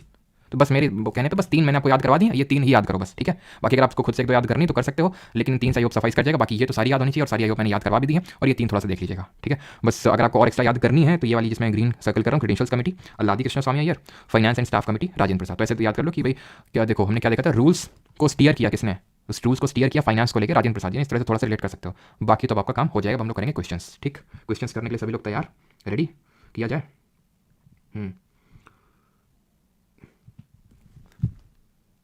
क्या डाउट पूछ रहे हैं भाई? कि उप झंडा समिति जो है एडहॉक कमेटी ऑन फ्लैग, वो इन्होंने ही वो चेयरमैनशिप करी थी। एडहॉक कमेटी ऑन फ्लैग, उप झंडा समिति, ठीक है। उप झंडा समिति ये इन्होंने करी थी, ठीक है। ट्रिक बता दिया करें। अच्छा पार्थी जी, अभी हम क्या कर रहे थे? ठीक है, नहीं बता रहे आपको ये रिलेट करके ट्रिक। तुम या तो वो मत समझा करो कि एकदम हम एक लाइन लिखेंगे फिर उससे सारे याद हो जाएंगे। हर चीज़ के लिए एक ही ट्रिक नहीं लगती है, ठीक है। अब जैसे मान लो कि हाउस कमेटी, तो हाउस से आपको याद आएगा कि हाँ घर और रमैया व्यवस्था वही इस तरह से। और ये मैंने बता दिया कि यूनियन जिसके आगे फिर स्टेट जिसके आगे है तो वो नेहरू जी होंगे, ठीक है। और प्रोविंसेस को मिलाने का काम किसने किया? पटेल साहब ने किया, ठीक है। ड्राफ्टिंग कमेटी, ये इसके लिए भी ट्रिक चाहिए तो फिर दिक्कत की बात है। ड्राफ्टिंग कमेटी तो रट जानी चाहिए, अम्बेडकर जी। अभी इतना हम लोगों ने ड्राफ्टिंग कमेटी के सारे मेंबर्स भी किए हैं, ठीक है। चलिए आगे बढ़ते हैं। सर लाइव सेशन कब होगा? लाइव सेशन कब होगा मतलब लाइव ही तो हो रहा है। टेलीग्राम ग्रुप की बात कर रहे हो क्या आप? टेलीग्राम ग्रुप में कब होगा? तो चलिए स्टार्ट करते हैं। पहला क्वेश्चन ये रहा। ये क्वेश्चन मत करो अभी, ठीक है। ये भी आपका एक पार्ट ही है, लेकिन आप थोड़ा सा झेल जाएंगे अगर पहले ही मैं आपको ये क्वेश्चन करा दूँगा। तो पहले 2 क्वेश्चन को हम लास्ट में कर लेंगे, बिकॉज ये एक अलग से टॉपिक है जो हम लोग करेंगे, ठीक है। मतलब बहुत बड़ा टॉपिक नहीं, छोटा सा टॉपिक है, लेकिन फिर थोड़ा सा पहले कॉन्फिडेंस गेन कर लेते हैं क्वेश्चन को करके। With reference to constituent assembly which of the following is correct? कौन सा सही है? करिए सवाल को जल्दी से। तो संविधान सभा यानी कॉन्स्टिट्यूएंट असेंबली। और एक कुछ लोगों का डाउट ये आया था, मतलब डाउट नहीं, क्वेरी आई थी कि ये ब्लू में ना करके किसी और कलर में कर दें, ठीक है। रेड में चलेगा क्या? क्योंकि जब प्रिंट आउट, कितने लोग हैं जिसका प्रिंट आउट निकलवाते हैं? नहीं होगा तो इसको रेड में करवा देंगे, ठीक है। तो संविधान सभा के संदर्भ में निम्नलिखित में से कौन सा सही है? Constituent assembly ratified India's membership, एक सेकंड, हाँ ठीक है। और India's membership of the Commonwealth in May 1947। तो ये गलत हो जाएगा, क्यों? क्योंकि हमने कॉमनवेल्थ की मेंबरशिप रैटिफाई मे 1949 में किया था। राष्ट्रमंडल में भारत की सदस्यता की पुष्टि 1949 मई में करी गई थी। कॉन्स्टिट्यूएंट असेंबली अडॉप्टेड दी नेशनल एंथम इन जनवरी 1950। बिल्कुल, चाहे नेशनल एंथम हो चाहे नेशनल सॉन्ग हो, उसको हमने जनवरी 24 जनवरी 1950 को ही अडॉप्ट किया था, सही है। Constituent assembly adopted national song, अभी देखो नेशनल एंथम और सॉन्ग दोनों एक ही दिन अडॉप्ट किया था। फ्लैग को कब अडॉप्ट किया था? जुलाई 22 जुलाई 1947 को, ठीक है। चलिए भाई सभी लोग डीप ब्रीथ करेंगे और अगला क्वेश्चन करेंगे और सीधे बैठ जाएंगे, और हो सके तो अपनी आइज को थोड़ा ब्लिंक कर लेंगे, ठीक है। तो काफ़ी देर हो गया स्क्रीन पे फोकस किए हुए। चलिए, how many female members were part of the constituent assembly that frame the constitution of India? तो कितनी फीमेल मेंबर्स थी? तो अभी मैंने आपको बताया था 24 जनवरी 1950 को जब हमने एंथम सॉन्ग को अडॉप्ट किया, राजेंद्र प्रसाद को इलेक्ट किया as the first president of India. तो उसी दिन ही हमने क्या किया था? साइन भी किया था। 284 लोगों ने साइन किया, तो उसमें से 15 वीमेन थी और एक भी वीमेन एब्सेंट नहीं थी। दैट मीन 15 वीमेन थी जिन्होंने पार्टिसिपेट किया था कॉन्स्टिट्यूएंट असेंबली में। वो the chairman of house committee. अब बताइए, सीजल 2022 हाउस कमेटी, सीतारमैया व्यवस्था भैया, अब ये करवाने की जरूरत है? मुंशी जी क्या देख रहे थे? मुंशी जी बिजनेस देख रहे थे। बिजनेस कीवर्ड मिलेगा उसमें आपको, ए वी ठक्कर तो कहीं देखा ही नहीं हमने। विच of the following words does not, ये अभी नहीं पढ़ा हम लोगों ने, ठीक है। प्रियम्बल नहीं पढ़ा, कल पढ़ेंगे, तो उसके बाद ये क्वेश्चन हम लोगों से बनेंगे। अल्लादी कृष्ण स्वामी अय्यर, ये भी मैंने आपको अगर याद हो ग्रीन सर्कल, इसका मैंने ट्रिक नहीं बताया था, लेकिन ग्रीन सर्कल किया था थोड़ा सा। अल्लादी कृष्ण स्वामी वाज द चेयरमैन ऑफ, तो किस कौन? अब देखिए एलिमिनेशन से किया जा सकता है, कैसे करने की कोशिश करिए एलिमिनेशन से। अब यूनियन है, जवाहरलाल नेहरू होंगे इसके चेयरमैन। बिजनेस है, मुंशी जी होंगे भाई, बिजनेस देखेंगे। Fundamental right sub committee, Patel साहब रूल कर रहे थे, फंडामेंटल सब राइट कमेटी, ठीक है। तो आंसर क्या हुआ यहाँ पे? Credentials committee, Alladi Krishna Swami Ayyar. The constituent assembly was recognised by section dash of the Indian Independence Act. तो इंडियन इंडिपेंडेंस एक्ट 1947 जो जुलाई 1947 में ब्रिटेन के पार्लियामेंट में आया था, तो उसमें कौन से सेक्शन में कॉन्स्टिट्यूएंट असेंबली की बात कही गई थी? तो वो सेक्शन 8 सब क्लॉज 1 था। ये हम लोगों ने नहीं किया, तो इसको अलग से नोट कर लेंगे। सब 8 सब क्लॉज 1। जीवी Mavalankar was the chairman of the dash of the constituent assembly. किसके थे जीवी मावलंकर? अगर हम बात करें एडवाइजरी कमेटी, एडवाइस दे रहे थे ना, एडवाइस तो कौन दे रहा था भाई? एडवाइस तो फंडामेंटल राइट इसमें पटेल साहब दे रहे थे। सॉरी आई थिंक वहाँ पे मैंने गलती से पटेल, यहाँ पे जेबी कृपलानी होंगे, ठीक है। फंडामेंटल राइट्स अब अगर कमेटी बात करें, यहाँ पे कृपलानी साहब होंगे अगर सब कमेटी की बात होगी तो, ठीक है। और यहाँ पे होंगे आपके advisory committee for fundamental rights और माइनॉरिटीज, ये पटेल साहब होंगे। कमेटी ऑन द फंक्शंस, ये पूरा नहीं लिखा हुआ है। Order of business Munshi ji देख रहे होंगे। Ad hoc committee on national flag, ad hoc committee on national flag, अभी मैंने बताया फ्लैग वाली कौन देख रहे थे? हमारे फ्लैग वाले राजेंद्र प्रसाद जी देख रहे थे, ठीक है, राजेंद्र प्रसाद। तो बचता है कौन सी committee? Committee on the functions, लेकिन ये पूरा नहीं है, ठीक है नहीं, ये पूरा नहीं है, इसमें कुछ मिसिंग तो है। चलिए खैर कोई नहीं, committee on the functions of legislation होगा ये, ठीक है। Committee on the functions of legislation, clear. आगे बढ़ते हैं। When was the 10th session of the constituent assembly held? देखिए 10th सेशन से आगे सीजल 2022। तो 10th सेशन की अगर हम बात करें तो पहला सेशन देखा था 9 दिसंबर से 23 दिसंबर तक। आखिरी हुआ था 14 से लेकर 26 नवंबर 1949। 14 से लेकर 26 नवंबर 1949 तक हुआ था आखिरी वाला, लेकिन आखिरी नहीं पूछा, आखिरी तो 11वां वाला था, ये सेकंड लास्ट पूछा है। ये हुआ था 6 से 17 अक्टूबर के बीच में 1949 में, option number A. 11th, who among the following became a part of the constituent assembly from Madras constituency in 1946। तो मद्रास कॉन्स्टिट्यूएंसी से कौन चुन के आया था? अच्छा अंबेडकर जी का अगर कभी पूछ ले कि अंबेडकर जी किस कॉन्स्टिट्यूएंसी से चुन के आए थे, तो ध्यान रखना अंबेडकर जी बंगाल कॉन्स्टिट्यूएंसी से चुन के आए थे, ठीक है। तो आंसर यहाँ पे होगा अम्मू स्वामीनाथन, हमारे एक कॉन्स्टिट्यूएंट असेंबली के मेंबर थे, मद्रास से आए थे। ये क्वेश्चन थोड़े से उस टाइप के क्वेश्चन होते हैं कि इनको सीरियस ज़्यादा लेना नहीं चाहिए, ठीक है। मतलब ये है कहने का कि अगर ये क्वेश्चन तो अच्छा फर्स्ट पोस्टिंग आ गई किसकी? एक सेकेंड, फर्स्ट पोस्टिंग आ गई किसी की, तो इज़ ओके। चलो, तो अम्मू स्वामीनाथन, ठीक है, ऑप्शन नंबर ए यहाँ पे सही आंसर होगा। तो ये मतलब उस टाइप के क्वेश्चन है जिनको आपको ज़्यादा सीरियसली लेना नहीं चाहिए कि भाई इस कॉन्स्टिट्यूंसी से कौन है, उस कॉन्स्टिट्यूंसी से कौन है, सबको याद करने की जरूरत नहीं। अम्बेडकर जी का बस थोड़ा याद रखिएगा। ड्राफ्टिंग कमेटी में कितने सदस्य थे? तो 8, 14, 9 या फिर 7। हमें पता है 7 सदस्य थे इसमें, और 7 सदस्य के नाम पता है। अम्बेडकर जी चेयरमैन थे, लादी कृष्ण स्वामी अय्यर, अयंगर, गोपाल स्वामी अयंगर, सादुल्ला, ठीक है। और कौन थे? मुंशी जी थे, और मिट्टर जिनको रिप्लेस किया माधव राव ने, और खैतान जिनको रिप्लेस किया टीटी कृष्णमाचारी ने। The constituent assembly of India was hand written by, तो किसने हाथ से लिखा था अपने? इंग्लिश में अगर बात करें प्रेम बिहारी नारायण रहज़ादा और वसंत कुमार वैद्य ने लिखा था हिंदी में। डेकोरेट करने का काम किया था नंदलाल बोस और उनके शिष्य वसंत कुमार वैद्य, सॉरी, बेहर राम मनोहर सिन्हा ने। Who was appointed as assembly's constitutional adviser या फिर लीगल एडवाइजर, संवैधानिक सलाहकार कौन थे? कौन थे? बेनेगल नरसिंह राव थे, ठीक है। आगे बढ़े। 15th, who was the chairman of house committee of the constituent assembly? फिर से देखिए गया वो सीजीएल में पूछा गया था, सीएचएसएल में। तो कौन है हाउस कमिटी? रमैया अवस्था भैया, ठीक है। When was the first constituent assembly election held in India? तो इलेक्शन कब हुए? ऑप्शन आपके सामने 47, 46, 49 या फिर 48। पहले इलेक्शन की बात हो रही है। बहुत आसान क्वेश्चन है, क्योंकि पहली मीटिंग ही कॉन्स्टिट्यूएंट असेंबली की 9 दिसंबर 1946 को अगर हो रही है, खुद ही सोचिए, अगर पहली मीटिंग ही हो रही है तो ऑब्वियस बात इलेक्शन इससे पहले ही होंगे। और हमने देखा था जुलाई अगस्त 1946 में इलेक्शन हुए थे। बहुत आसान क्वेश्चन है ये। 17th, in 1946 who among the following was made the interim president of the Indian constituent assembly? यानी इंटरिम प्रेसिडेंट, यानी कि इंटरिम का मतलब ये है कि हमने देखा था टेम्पररी प्रेसिडेंट, टेम्पररी चेयरमैन कौन थे? सच्चिदानंद सिन्हा, फ्रेंच प्रैक्टिस अडॉप्ट करते हुए सबसे सीनियर मोस्ट को बनाया। बट उसके बाद परमानेंट बने थे डॉक्टर राजेंद्र प्रसाद, और वाइस चेयरमैन बने थे वीटी कृष्णमाचारी और HC Mukherjee. 18th, total membership of constituent assembly was 389। इनमें से कितने प्रिंसली स्टेट से थे? तो हमने 389 में डिवीजन देखा था, इस तरह से था कि 296 ये ब्रिटिश इंडिया, ब्रिटिश भारत से आएंगे, और 93 प्रिंसली स्टेट से आएंगे। तो आंसर ऑप्शन नंबर डी होगा। इसका फर्दर डिवीजन था 292 from chief governors province and 4 from chief commissioner province. In which of the following years did the Indian national Congress make the demand for constituent assembly? की demand कब रखी कांग्रेस ने? तो हमने देखा था 1934 में सबसे पहले डिमांड आई थी एम एन रॉय, और 1935 में कांग्रेस से। लेकिन 1935 ऑप्शन में है ही नहीं, तो then we will go with for 1934। लेकिन है तो 1935, लेकिन अब ऑप्शन में नहीं है, तो हम 34 के साथ जाएंगे जो सबसे नियरेस्ट होगा। 20th, in which year did Motilal Nehru who was the chairman and 8 other Congress leaders draft constitution for India? बताइए जल्दी से, कितना आसान है। अभी हम लोगों ने शुरुआत में देखा था कि भाई साइमन कमीशन के रिस्पांस में, है ना, कि साइमन कमीशन और बर्किन हेड का जो चैलेंज दिया था बर्किन हेड ने, उसके चैलेंज में ये हमने किया था 1928 में, 1928 और 28 में। इसके रिस्पांस में जिन्होंने अपने 14 पॉइंट्स दिए थे, और कांग्रेस से भी पहले दिल्ली प्रपोजल्स दे चुकी थी। कौन? मुस्लिम लीग। दिल्ली प्रपोजल्स और दिल्ली मैनिफेस्टो में अंतर समझना। दिल्ली मैनिफेस्टो याद आ रहा है आपको? वो मैनिफेस्टो था जहां पे कांग्रेस वाले अपनी डिमांड लेके इरविन के पास गए थे, जो उस समय वॉइस रहा था, और इरविन ने इग्नोर कर दिया था। और फिर गांधी जी ने क्या बोला? रुक अभी तेरे को बताता हूं मैं। याद आ रहा? फिर गांधी जी ने 11 डिमांड्स रखी थी अपनी। Sir how can it be accessed in recorded version? Abhishek Kumar ji, ये मतलब पेड बैच की वीडियोज़ हैं, ठीक है, ये फ्री स्ट्रीम होती है लाइव यूट्यूब पे, और रिकॉर्डेड जो क्लासेस हैं और जो हैंडरिटन नोट्स हैं वो एप्लीकेशन पे रहती हैं, मैं लास्ट आपको बता दूंगा, ठीक है। अभी क्वेश्चंस कर लेते हैं। वो the following was not a part of the constituent assembly? कौन हिस्सा नहीं था संविधान सभा का?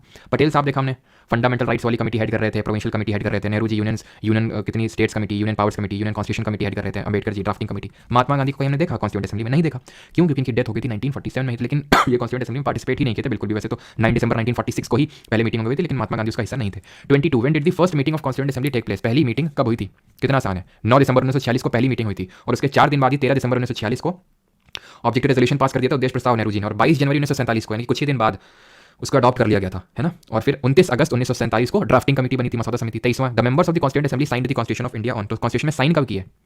ये डेट तो हमने पढ़ी नहीं कहीं पे। हमने क्या क्या डेट्स पढ़ी हैं? 26 नवंबर 1949 अडॉप्ट किया, 26 जनवरी 1950 एनफोर्स किया, लागू किया, ठीक है। 22 जुलाई 1947 फ्लैग अडॉप्ट किया, 24 जनवरी 1950 एंथम सॉन्ग अडॉप्ट किया, मई 1949 कॉमनवेल्थ की मेंबरशिप ली। ये डेट तो हमने पढ़ी नहीं, ना पहली वाली ना ये वाली, ठीक है। आंसर यहाँ पे ये होगा, अगर आपको याद आ रहा हो, इसी दिन हमने साइन किया था, और उसमें से 15 हमारी फीमेल थी, विमेन थी। The first health minister of independent India was, तो पहले आम चुनाव देश के 1951-52 में हुए थे, 1951 और 52 में हुए थे। और यहाँ पे देश के पहले प्रधानमंत्री निकल के आए थे हमारे जवाहरलाल नेहरू, जो देश के ना सिर्फ पहले प्रधानमंत्री थे बल्कि पहले एक्सटर्नल अफेयर्स मिनिस्टर यानी कि विदेश मंत्री भी थे, और मिनिस्टर ऑफ साइंटिफिक रिसर्च भी थे। सरदार पटेल जी ना सिर्फ हमारे गृह मंत्री थे पहले, बल्कि पहले इंफॉर्मेशन एंड ब्रॉडकास्टिंग मिनिस्टर भी थे। Rajendra Prasad food and agriculture देख रहे थे। मौलाना अबुल कलाम आजाद, जो कि कांग्रेस के सबसे यंगेस्ट प्रेसिडेंट थे एट द एज ऑफ 35, ये एजुकेशन मतलब कि शिक्षा मंत्री थे। जॉन मथाई रेलवे मिनिस्टर थे। बलदेव सिंह डिफेंस मिनिस्टर थे आपके, रक्षा मंत्री। जगजीवन राम लेबर श्रम मंत्रालय देख रहे थे, ठीक है। भाभा साहब कॉमर्स यानी वित्त मंत्रालय देख रहे थे, सॉरी वित्त नहीं वाणिज्य मंत्रालय देख रहे थे, ठीक है। ये रफीक अहमद का दुबई जी का याद नहीं रखना, कम्युनिकेशन वाला। राजकुमारी अमृत कौर इंपॉर्टेंट है, बिकॉज पूरे कैबिनेट में एकमात्र महिला थी, ये हेल्थ मिनिस्ट्री देख रही थी। अम्बेडकर जी हमारे कानून मंत्री थे, लॉ मिनिस्टर थे ये। शनमुखम चेट्टी फाइनेंस मिनिस्टर यानी कि वित्त मंत्री थे ये। बस हमें इतना याद रखना, बाकी सब याद करने की जरूरत नहीं है। तो यहाँ पे सही आंसर क्या होगा? फर्स्ट हेल्थ मिनिस्टर की अगर हम बात करें तो राजकुमारी अमृत कौर, जो कि the only female in the cabinet, first cabinet of India. Which of the following act, तो भी हम लोगों ने एक्ट पढ़े नहीं, लेकिन फिर भी आप इसको आंसर कर सकते हैं, बिकॉज जो हम लोगों ने हिस्ट्री में पढ़ा है उसके बेसिस पे, कि निम्नलिखित में से किस अधिनियम ने विधानमंडल में संघीय विशेषताओं और प्रांतीय स्वायत्ता की शुरुआत की और केंद्र और प्रांतों के बीच विधायी शक्तियों का वितरण का भी प्रावधान किया? तो हमने देखा था प्रोविंशियल ऑटोनॉमी किसमें आई थी? पहली बात तो डायर की आई थी प्रोविंसेस में, यानी द्वैध शासन लागू हुआ था प्रांतों में। 1919 का जो गवर्नमेंट ऑफ इंडिया एक्ट आया था, मॉन्टेगी चर्च फॉर रिफॉर्म्स, और इसका पलट कर और बाई कैमरल लेजिस्लेचर आया था सेंटर में 1919 के थ्रू। प्रोविंसेस में डायर की और सेंटर में बाई कैमरल लेजिस्लेचर, और 1935 में एकदम पलट दिया गया। यहाँ पे प्रोविंसेस से डायर की खत्म करके इनको ऑटोनॉमी दे दी, स्वायत्ता दे दी, और प्रोविंसेस में बाई कैमरा लेजिस्लेचर कर दिया, सारे में नहीं, 6 आउट ऑफ 11 में। तो आंसर क्या होगा यहाँ पे? आंसर होगा यहाँ पे प्रोविंशियल ऑटोनॉमी अगर पूछा है तो 1935 इसको आप कर सकते हैं, ठीक है, हिस्ट्री के बेसिस पे। वैसे तो आगे एक अलग से क्लास होगी एक्ट पे सबसे आखिरी में, वो भी उसमें भी देखेंगे हम लोग। Constitution of India adopted many institutional details and procedures from the, हमने ये तो कल करेंगे क्वेश्चन, ठीक है, सोर्सेज ऑफ में। तो चलिए 2-3 क्वेश्चन और देख लेते हैं, फिर जो शुरुआती 2 क्वेश्चन है ना फेडरेशन वाले वो हम देखते हैं फिर विद रेफरेंस टू। तो 30 तक क्वेश्चन करेंगे, उसके आगे आपका अगर होंगे तो होमवर्क होगा। With reference to constituent assembly which of the following is correct, because बार बार वही क्वेश्चन रिपीट हो रहे हैं जो हम लोग कर चुके हैं। तो अगर हम पहले की बात करें, the constituent assembly ratified India's membership of the Commonwealth में 1947 नहीं 1949 में हुआ था ये। Constituent assembly adopted the national anthem on January 1950, बिल्कुल बात सही है। एंथम हो चाहे सॉन्ग 24 जनवरी 1950 को अडॉप्ट किया था। ये आई थिंक रिपीटेड क्वेश्चन है ना, ये हम लोग अभी करेंगे नहीं, ठीक है। ये आंसर तो इसका फ्रेंच कॉन्स्टिट्यूशन होगा, लेकिन कल देखेंगे इसको। कैबिनेट मिशन कब आया था भारत, बताइए? 1946 में आया था, ठीक है। एवी अलेक्जेंडर, स्टैफोर्ड क्रिप्स और पैथिक लॉरेंस चेयरमैन था। And the last question for the day is ये भी अभी हम लोगों ने किया नहीं है, ठीक है। एक ये वाला क्वेश्चन, हाँ। अब यहाँ से फेडरेशन थोड़ा सा चीज़ें चालू करते हैं, यहाँ से थोड़ी नई चीज़ें चालू होगी, ऐसा नहीं कि वो, ठीक है। सर आपका बैच लेना था जीके का, कोई नंबर अभी दे देंगे विकास, बस थोड़ा सा 5 मिनट 5-10 मिनट और पढ़ लो बस, ठीक है। मैक्सिमम ये क्लास 10 मिनट तक और चलेगी मैक्सिमम, तो ये हम पहले देख लेते हैं, उसके बाद ठीक है नंबर सब आपको मिल जाएगा जहाँ पे आप चीज़ें कॉन्टैक्ट कर सकते हैं। देखिए, इंडियन फेडरल सिस्टम को बार्गेनिंग फेडरलिज्म किसने बोला था? ये बोला था मॉरिस जॉन्स ने। इंडियन फेडरलिज्म को कोऑपरेटिव फेडरलिज्म किसने बोला था? सहकारी संघवाद किसने बोला था?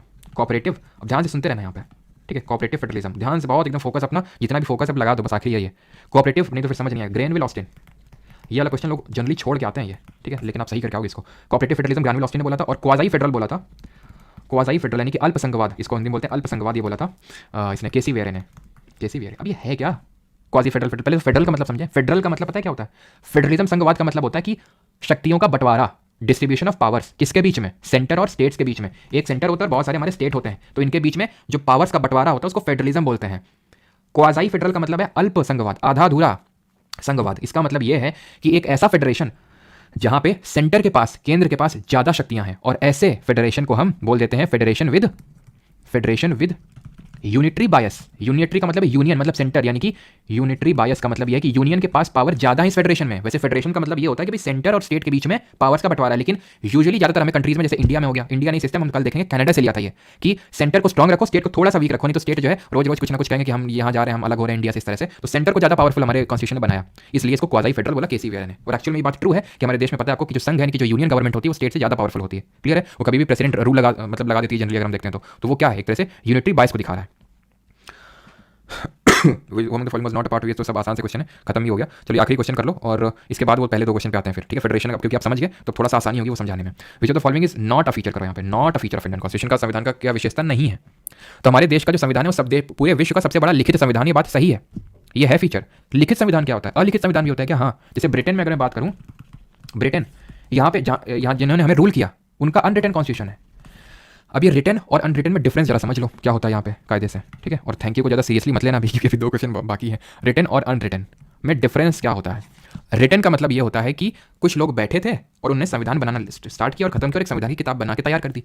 अनरिटन का मतलब ये है कि पहले से ही, बहुत पहले से कुछ रूल्स चले आ रहे हैं। जैसे यहाँ पे ब्रिटेन में सबसे पहले कुछ एक पर्टिकुलर रूल्स डिसाइड कर दिया गया कि भाई जो अमीर लोग हैं, अमीर तबका है, उनके ये हक नहीं छीने जाएंगे। फिर उसमें और चेंजेस हुए, तो वहाँ से अब इनकी किताब एक तैयार हो गई, जो जिसको बोलते हैं ये कॉन्स्टिट्यूशन है हमारा, ये देश का संविधान। जैसे कि फॉर एग्जाम्पल इंडिया जो है, अब हमारे एंशिएंट टाइम में वेद लिखे गए थे, तो वेदों को मॉडिफाई करके उसी को अगर कॉन्स्टिट्यूशन बोल देते तो अनरिटन कॉन्स्टिट्यूशन होता।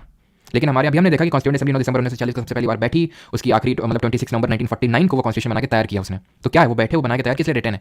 इसको अमेंड करना, अमेंड का मतलब होता है उसमें चेंज करना, संशोधन करना आसान नहीं होता है। इसमें संशोधन करना बहुत आसान होता है, कैन बी अमेंडेड ईजिली। इसमें संशोधन बड़े आसानी से किया जा सकता है। बस ये 2 फैक्ट आपको याद रखने हैं। और यहाँ पे to create condition for just society, अच्छी सोसाइटी बनानी है, ठीक है, लोगों को हक देना है। To ensure participation of good people, अच्छे लोगों का भागीदारी सुनिश्चित करना, ये एक फीचर नहीं है, ठीक है। इसमें से एक तरह से आपको ऑड वन आउट चूज करना था, ठीक है। ये सारे फीचर होंगे। थोड़ा सा आपको भाई की गट फीलिंग वाले टाइप क्वेश्चन है कि आपको ऑड वन आउट चूज करना था कि भाई ये तो कॉन्स्टिट्यूशन में चीज़ें हैं, जैसे फंडामेंटल राइट्स से हमें सिक्योर की गई है, जस्ट सोसाइटी होनी चाहिए, यानी कि ऐसा नहीं कि किसी के पास ज़्यादा पावर है, कोई ऊपर है कोई नीचे, तो इक्वालिटी, राइट टू इक्वालिटी हम आगे पढ़ेंगे। लिखित संविधान है, ठीक है। तो ये सारी चीज़ें, तो सबसे बड़ा लिखित संविधान है, तभी हमारा एलिफेंट कॉन्स्टिट्यूएंट असेंबली का वो भी है। ये क्वेश्चन आपके लिए होमवर्क है 32। अब हम यहाँ पे आ जाते हैं पहले और दूसरे क्वेश्चन पे, ठीक है। थोड़ा अच्छे क्वेश्चन, जरा फोकस बना के रखना है। विच of the following is not a federal feature of the Indian constitution. देखो, जब भी तुमसे कभी क्वेश्चन पूछ ले कि फेडरल फीचर क्या है, और 2 तरह के फीचर होते हैं, एक फेडरल फीचर और एक यूनिटरी फीचर। एक फेडरल फीचर और नीचे लिख रहा हूं यूनिटरी फीचर, ध्यान समझना। फेडरल फीचर वो फीचर होता है जो स्टेट्स को पावर दे, क्योंकि जनरली ऐसा होता है कि सेंटर के पास ज्यादा पावर होती है, राज्यों के पास, स्टेट के पास पावर नहीं होती। तो कोई भी ऐसी चीज जो स्टेट को पावर दे, that is called as federal feature. और जो स्टेट से पावर खींच ले या फिर ना दे उनको, that is called as a unitary feature, यानी federation with a unitary bias. Clear ये चीज? अब मैं आपको एग्जांपल देता हूं। एग्जांपल मैं आपको देता हूं गवर्नर का, ठीक है। गवर्नर है, ये राज्यपाल है एक, ठीक है। मुझे बताना, एक जो राज्यपाल है उसको इसमें रखोगे, इसमें रखोगे, बताओ। तो आप बोलोगे सर राज्यपाल तो राज्य का होता है, फेडरल फीचर होगा? नहीं होगा। क्यों? नियुक्ति कौन करता है? Who appoints governor? पढ़े नहीं है बट फिर भी चलो अभी मैं आपको बताता हूँ कि राष्ट्रपति करता है, प्रेसिडेंट, और प्रेसिडेंट सेंटर का आदमी होता है एक तरह से, ठीक है। अभी तो मैडम जी हमारी द्रौपदी मुर्मू जी, तो वो सेंटर का होता है, वो सेंटर का बंदा, और ये गवर्नर स्टेट का, काफी लोगों को पता होगा, स्टेट का हेड होता है, मुखिया होता है। तो मतलब स्टेट का मुखिया सेंटर नियुक्त कर रहा है। और एक तरह से अगर हम देखें तो गवर्नर एजेंट के तौर पे ही तो काम करता है सेंट्रल गवर्नमेंट का। एक्चुअल में चीज कॉन्स्टिट्यूशन में नहीं लिखी हुई है, लेकिन एक्चुअल में तो रियलिटी में तो यही है ना कि वो एजेंट के तौर पे काम कर रहा है सेंट्रल गवर्नमेंट का। तो एक तरह से ये यूनिटरी फीचर हुआ, एक तरह से सेंटर गवर्नमेंट कंट्रोल कर रही है स्टेट में। तभी तो जब गवर्नमेंट चेंज होती है सेंटर में तो सारे गवर्नर भी चेंज हो जाते हैं। जैसे कि अभी हमारे सत्यपाल मलिक जी हैं, नहीं बनी बीजेपी से, छोड़ के भाग है कि नहीं? अब आपको नहीं लगता कि अगर कांग्रेस की सरकार आ जाएगी तो जहां सत्यपाल मलिक बोलेंगे वहां उनको मिलेगा गवर्नरशिप? या फिर गवर्नरशिप तो छोड़ो, और गवर्नरशिप में तो खैर क्या ही ज़्यादा पावर नहीं होती गवर्नर्स को, समझ रहे हैं? तो गवर्नर्स एक तरह से पपेट हैं सेंट्रल गवर्नमेंट के। तो यूनिटरी फीचर होगा वो, सिंपल, ठीक है। अगर मैं बोलूँ कि बाई कैमरल लेजिस्लेचर, ठीक है, हो सकता है ये चीज़ें आपको थोड़ी सी ना समझ में आए, लेकिन धीरे धीरे जब पॉलिटी में आगे बढ़ेंगे तो समझ में। बाई कैमरल का मतलब है कि द्विसदनीय विधानमंडल, यानी कि हमारे यहाँ लोकसभा है और राज्यसभा है। राज्यसभा एक्चुअल में स्टेट्स को ही तो रिप्रेजेंट कर रही है, राज्यों को ही तो रिप्रेजेंट कर रही है, यानी राज्यों को भी सेंटर में रिप्रेजेंटेशन दिया गया, यानी फेडरल फीचर होगा। अगर ये बातें समझ में आ रही हैं तो ठीक, नहीं तो धीरे धीरे जैसे आप पार्लियामेंट चैप्टर कंप्लीट करेंगे, पूरी पॉलिटी पढ़ेंगे, अपने आप समझ में आ जाएगी। तो नॉट अ फेडरल फीचर पूछा इसमें से, कौन सा संघीय विशेषता नहीं है। डुअल गवर्नमेंट, यानी कि एक सेंटर में एक स्टेट में, ये तो फेडरल फीचर होगा भाई, स्टेट को भी पावर मिल रही है। पावर शक्तियों का बंटवारा है, हम पढ़ेंगे कल शेड्यूल्स अनुसूचियां, उसमें देखेंगे 7वीं अनुसूची है, उसमें लिखा हुआ है कि इन सब्जेक्ट पे यूनियन सेंटर लॉ बना सकता है, इन लिस्ट पे, इन सब्जेक्ट्स पे स्टेट लॉ बना सकता है। तो डिवीजन ऑफ पावर भी फेडरल फीचर होगा। ऑल इंडिया सर्विस, ये नॉट अ फेडरल फीचर। क्यों? ऑल इंडिया सर्विस में 3 आती हैं, आईएएस यानी Indian administrative service, IPS Indian police service, और आईएफओएस इंडियन फॉरेन नहीं फॉरेस्ट सर्विस। ये 3 है ऑल इंडिया सर्विस। इनकी नियुक्ति सब कुछ कौन करता है? UPSC, union public service commission, यानी कि जो हमारा department of personal and training है, वो सब कुछ इनका करता है। मतलब सेंट्रल गवर्नमेंट का कंट्रोल है इन पे। लेकिन नियुक्ति कहाँ पे होती है इनकी? राज्यों में उनकी नियुक्ति होती है। तो यानी राज्यों में रहे, लेकिन कंट्रोल किसके हाथ में है? ट्रांसफर वगैरह सब, ये मतलब कंट्रोल एक तरह से ओवरऑल कंट्रोल देखें तो यूनियन गवर्नमेंट के पास है। तो ऑल इंडिया सर्विसेज जो कि हमारे अनुच्छेद नंबर 312 में दी हुई है, ये एक यूनिटरी फीचर है। हमारा लिखित संविधान है, लिखित संविधान ये फेडरल फीचर कैसे हुआ? क्योंकि लिखित संविधान का मतलब है कि जिसको अमेंड करना आसान नहीं है, अमेंड करना है तो आपको बड़ी मुश्किल लगेगी। तो सेंटर गवर्नमेंट ही तो अमेंडमेंट कर सकती है। अभी हमने पढ़ा नहीं, लेकिन आपको बता रहा हूँ, सेंटर गवर्नमेंट ही यानी कि पार्लियामेंट ही हमारा अमेंडमेंट करता है। तो अगर रिटर्न नहीं होगा तो तुरंत अमेंड करता रहेगा और अपने पास और पावर खींचता रहेगा। तो ये क्योंकि ये लिखा लिखित संविधान है, तो जो हमारे कॉन्स्टिट्यूशन में कर स्टेट्स को पावर दे के गए हैं वो इतनी जल्दी ये सेंटर नहीं छीन सकता है। That is white is a federal feature. एक और क्वेश्चन, ये तो क्वाज़ी फेडरल वाला तो ये फैक्ट है, अभी हम लोगों ने देखा था कि अल्पसंघवाद किसने बोला था? केसी वेरे ने बोला था। राइट, और यहाँ पे हमारे क्वेश्चन होते हैं खत्म। अगर ये बात समझ में आ गई है तो ठीक है, नहीं तो आगे आपको समझ में आ जाएंगी। और यहाँ पे हमारा सेशन होता है खत्म। अब यहाँ पे जो जिन लोगों को डाउट्स थे वो पूछ सकते हैं, सब्जेक्ट रिलेटेड या फिर अदर देन द टॉपिक। तो पहला डाउट तो यही है कि बैच का जो था, तो देखिए ये पेड बैच की वीडियोस है, मैं फ्री लेकर यहाँ पे स्ट्रीम करता हूँ ताकि किसी को कोई अगर एक टॉपिक पढ़ना है तो उसके लिए बैच ना एनरोल करे, यहीं पे पढ़ ले आराम से, ठीक है। और अगर मान लो कि किसी के पास इतने पैसे नहीं है बैच एनरोल कर सके तो वो यहाँ से पढ़ ले, ठीक है, जल्दी जल्दी नोट्स बना ले और सारी चीज़ें कर ले। और जिन लोगों को मतलब हमेशा के लिए रिकॉर्डिंग चाहिए, 100 नोट्स चाहिए और वीकली क्विज़ेस चाहिए, तो वो परमार अकेडमी ऐप को इंस्टॉल कर सकते हैं। ये अभी सिर्फ एंड्रॉइड में, जो iOS वाले हमारे भाई बहन है तो वो अभी मैं उनको एक नंबर दे रहा हूँ, तो वहाँ से उस लिंक को प्राप्त कर सकते हैं। वैसे तो परमार अकेडमी ना सिर्फ ऐप है बल्कि वेबसाइट भी है। उस वेबसाइट का नाम है www.parmaracademy.in। और एक चीज़ जो अभी PDF कोर्स वाला है उसका लेकर मुझे कुछ आपको बताना है, ठीक है, www.parmaracademy.in ये वेबसाइट है। और नंबर भी मैं दे देता हूँ जहाँ पे अगर किसी कोई क्वेरी है तो वो नंबर भी देता हूँ। लेकिन PDF कोर्स स्टार्ट हुआ है, PYQ पार्ट 3 है ना, जो आज से स्टार्ट हुआ है, उसमें एनरोल करने की आपको जरूरत नहीं है। जो लोग इस बैच में उनको उसकी PDF एंड नोट्स मिलेंगे, तो उसमें आपको अलग से एनरोल करने की जरूरत नहीं है, सब्सक्रिप्शन लेने की जरूरत नहीं है। लेकिन मैं भी आपको एडवाइस नहीं करूंगा, अगर आपका भी सिलेबस कंप्लीट नहीं हुआ है तो PDF कोर्स यानी कि जो GK PY की सीरीज स्टार्ट हुई उसको आप मत करिएगा। अभी किसको करना किसको नहीं करना इसको अलग से वीडियो बना रखा है। इसका भी ऐसा लगता है कि भैया 70-80% तो सिलेबस एटलीस्ट हो ही गया है, उसी को करना है। पूरा डिटेल में जानने के लिए उस वीडियो को एक बार देख लीजिएगा, ठीक है। तो निशांत यादव मैंने बताया तो इंग्लिश में लिखा था ये हमारे प्रेम बिहारी नारायण राजादा ने, और हिंदी में लिखा था वसंत कुमार वैद्य जी ने। पहले इंग्लिश में लिखा गया था। और यहाँ पे मैं नंबर दे देता हूँ, तो नंबर अगर किसी को दिक्कत हो ना तो इस नंबर पे आप कांटेक्ट कर लेना।